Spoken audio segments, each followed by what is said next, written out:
नमस्कार, जय जगन्नाथ। भात तृतीय अंक तृतीय दृश्य। जमीदार कचेरी घर गोमास्ता हिसाब मिलई बसिछंती। जई गोटिए खाता धरी हिसाब तनखी करू करू निहाती अन्यमनस्क भावे खंडे कागज टाणी लेखुछि कविता। से नहुली बयसी काखरे कलसी गति मंथर तार किए जानिथिला पड़ीजीव धरा आखि सते हेब काल कोइलीटा पुणी बेल काल जानी खुंटा आंब डाले थाई कुहू कुहू कही जल जल चाही करिला जेतक टाही बाउला पवन नहेला मरण एतिकी बेलकु थिला बास चहलाई भगारी आखिरे बयस चिहाई देला गुमास्ता। रासबिहारी साहू गत सन 5 एसनकु 11 मोट जमा 16 धड़ी जेना पिता कुलमणि जेना गत सन 3 हाल 5 गाए 81 रसिक शेखर भागु पंडा गत 10 हाल 7 गाए 17 श्याम साहू पिता राम साहू गत सन 12 ए सनकु 15 गाए मोट 27 रमाचरण दास रमा रमा रमा रमा कही भाବୁछंती। जईर चेतना आसिला से चमकी उठिला रमार ना शुणी। जई सेईटा केते कहिल विपिन? विपिन खाता सहित उठी आज्ञा।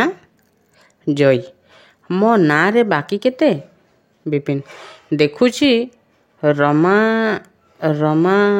गत 7 टंका हाल 2.5 मोट टंका न। जई ओ ସେଇଟା ସେ ଦାଖଲ କରି ଦେଇ ଯାଇଛି ମୋ ପାଖେ ପର ଦିନରୁ। ହେଇଟି ନିଅ ଅସୁଲ ଦେଇ ଖାତାରୁ ରମା ନାଁଟା କାଟି ଦିଅ। ବିପିନ ଟଙ୍କା ନେଇ ଖାତାରେ ଅସୁଲ ଦେଇ ପୁଣି ଉଠି ଆସି ଜଇ ପାଖକୁ। ଆଜ୍ଞା ଦିଆକ ଘରଟାରେ କାହା ନାଁଟା ପକାଇବି? ଜଇ ଖୋଦ। ବିପିନ ଜଇ ଆଡ଼କୁ ହାତ ଦେଖାଇ ଖୋଦ। ଜଇ ମୁଁ କହିଲି ପରା ସେ ପରଦିନ ମୋ ପାଖେ ଦେଇ ଯାଇଛି ବୋଲି। ବିପିନ ଚେକ୍ କାଟି ବଢ଼ାଇ ଦେଲା। ଜଇ ଓହୋ ତୁମେ ରଖିଥାଅ ନା। ବିରକ୍ତ ହେଲେ ବିପିନ ଚାଲି ଯାଇ ରଖିଲା।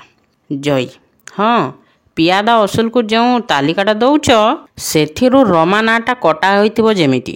ବିପିନ ଆଜ୍ଞା ହଁ ସେ ତ ପଇଠ ପଡ଼ିଗଲା ଆଉ। ଜଇ ପୂର୍ବବତ୍ ମୁହଁପୋତି ବିପିନ ହେଇଟି ପାଉତିଟା ପରା ଫଡ଼ ହୋଇଗଲା ରୋକ ଠୋକ ବିକାକ ଚକ୍ତି। ଜଇ ଅନ୍ୟମନସ୍କ ଭାବେ କଥାଟା ଶୁଣୁଥିଲେ ଚମକି କହିଲେ ଚୁକ୍ତି? ବିପିନ ଆଜ୍ଞା ହଁ ଗୋଟେ ଚୁକ୍ତି ଯେତେବେଳେ। ଜଇ ଚୁକ୍ତି ହେଇଛି କିଏ କହିଲା? ବିପିନ ଆପଣ।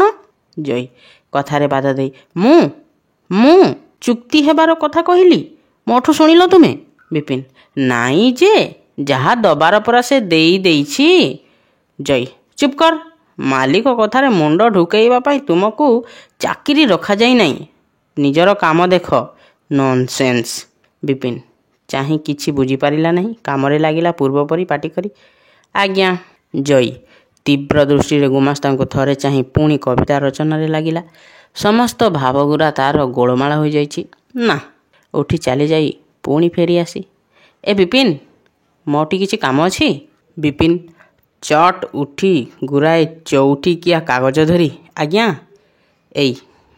ଜଇ ଚାହିଁଲା କାଗଜକୁ। ଏଗୁରା ଏତେ ଦସ୍ତଖତ କରିବାକୁ ମୋର ବେଳ ନାହିଁ ତମେ କରି ପଠେଇ ଦିଅ। ଚାଲିଗଲେ। ବିପିନ ତଳେ ପଡ଼ିଥିବା କାଗଜଗୁରା ଉଠାଉ ନା ଏଠି ଚାକିରି ଆଉ ସହଜ ନୁହେଁ। ଦାନା ଉଠିଲାଣି ଆମର। ବଡ଼ବାବୁ କହିଲେ ସାନବାବୁଙ୍କୁ ସଦାବେଳେ କାମରେ ପୂରେଇ ରଖ। ହୁକୁମନାମା କେଇଖଣ୍ଡ ଦସ୍ତଖତ କରିଦେବାକୁ କହୁଛନ୍ତି। ଏଇ ଦସ୍ତଖତ କରିବାକୁ ମୋର ବେଳ ନାହିଁ ତମେ କରି ପଠେଇ ଦିଅ। ବାହାରିଲେ ସେ ତାଙ୍କର। ଅନ୍ୟମନସ୍କ ଭାବେ ସାନବାବୁ ମିଳେଇଥିବା ବହିଟାକୁ ବନ୍ଦ କଲା। ଜମିଦାର ଏତିକି ବେଳେ ଆସିଛନ୍ତି ପଶି କଚେରୀକୁ। ଜମିଦାର କାହାର? ଏଇ। ବିପିନ ବସିବାକୁ ଯାଉ ଯାଉ ଉଠି ନାଇଁ ଆମର ଏଇ। ଜମିଦାର ସାନବାବୁ କାହିଁ? ବିପିନ ଏଇ ହୁକୁମ ନାମ ଗୁଡ଼ାକ ଦସ୍ତଖତ କରିବାକୁ ଥିଲା ଯେ। ଜମିଦାର କାହିଁକି ସାନବାବୁ କଲା ନାହିଁ? ବିପିନ ସେ ତ ରୋଜନା ମଚା ଲେଖୁଥିଲେ ହଠାତ୍ ଉଠି ଏ କାଗଜଗୁରା ଦସ୍ତଖତ ନ କରି କୁଆଡ଼େ। ଜମିଦାର ବାହାରି ଗଲେ ନା। ବିପିନ ନୀରବ ରହିଲା। ଜମିଦାର ବସି, ନା ତୁମେ ଗୋଟିଏ ନିହାତ ଅପଦାର୍ଥ। କହିଲି ତାକୁ କାମରେ ପୂରାଇ ରଖ, ଏଇତକ ପାରିଲ ନାହିଁ, ଆଉ କ'ଣ କରିବ ତୁମେ? ଜମିଦାର ପଇସାରେ ପୁଅ ବାହାଘର, ଘର ତୋଳା, ଏଇ ତୁମର କାମ ନାହିଁ? ଆଣ ସେ କାଗଜ ଗୁଡ଼ା। ବିପିନ କାଗଜ ନେଇ ଦସ୍ତଖତ କରାଇଲେ। ଜମିଦାର ଦସ୍ତଖତ କରୁ କରୁ, ରୋଜନାମଚା କାହିଁ? ବିପିନ ଗୋଟେ ମୋଟା ବନ୍ଧା ଖାତା ଆଣି ତରତର କରି ଥୋଇଦେଲା। ଜମିଦାର ଖାତା ଖୋଲି ଦେଖନ୍ତି ଖଣ୍ଡିଏ କାଗଜରେ କବିତା ଲେଖା। ତାକୁ ପଢ଼ି, ଏ କ'ଣ ରୋଜନାମଚା? ବିପିନ ଆଜ୍ଞା, ସାନବାବୁ ଲେଖନ୍ତି, ପ୍ରତିଦିନର ଏଇଟା ହିସାବ କିତାବ।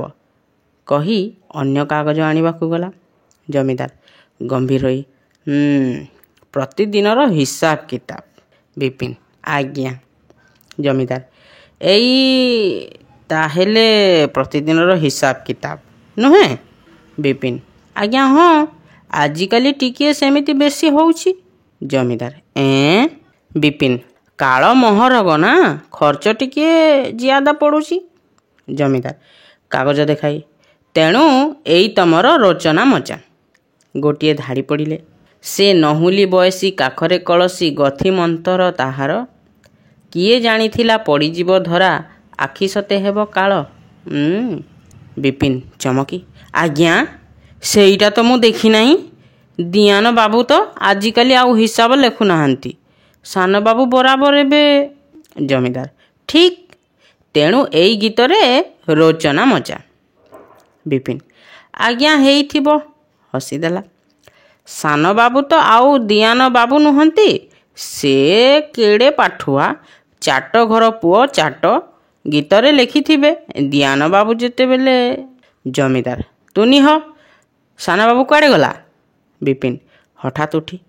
ଜମିଦାର ଗଲା କୋଉଠିକି? ବିପିନ ଅନନ୍ତ ବାବୁ ଆସିଛନ୍ତି, ତାଙ୍କ ଆଡ଼େ ବୋଧହୁଏ, ମୋତେ କହି କରି ଯାଆନ୍ତି ନାହିଁ ତ। ଜମିଦାର ଅନନ୍ତ ଏଠିକି ଆସିଥିଲା? ବିପିନ ନାଇଁ ତ। ଜମିଦାର ତାହେଲେ ଦୁନିଆରେ ତମ ପରି ଆଉ ଗୋଟେ ମୂର୍ଖ। ବିପିନ ମୁଁ ଖୋଜି ଆଣେ ଆଜ୍ଞା। ଜମିଦାର ଆଜ୍ଞା ନା ଦରକାର ନାହିଁ, ଦାମା କାହିଁ? ବିପିନ ଦାମା, ଦାମା, ଆରେ ଦାମା, ସାଆନ୍ତେ ଡାକୁଛନ୍ତି, ଦାମା। ଡାକ ନ ଶୁଣିବାରୁ ତୁନି ହୋଇ ଜମିଦାରଙ୍କ ପଛପଟେ ଦେଇ ଚାଲିଗଲା। ଜମିଦାର ନା। ବିପିନ ଫେରି, ନା। ଚାରିଆଡ଼େ ଚାହିଁଲା ବୋକା ପରି। ଚତୁର୍ଥ ଦୃଶ୍ୟ, ହରିପୁର ଗ୍ରାମପଥ। କଥା ହୋଇ ଆସୁଥିଲେ ରମା ଓ ସାବି। ସାବି ବଡ଼ ଲୋକର ମନକୁ ନା, ଆଉ ତୋ ମନକୁ ଯିଏ ଚାହିଁଛି ତା କଥା ତ କହିଲୁ ନାହିଁ, ନୁଚଉଛୁ ମୋତେ? ତୋ ମନେ ମନେ ମୁଁ କିଛି ଦେଖି ନାହିଁ ନାଇଁ?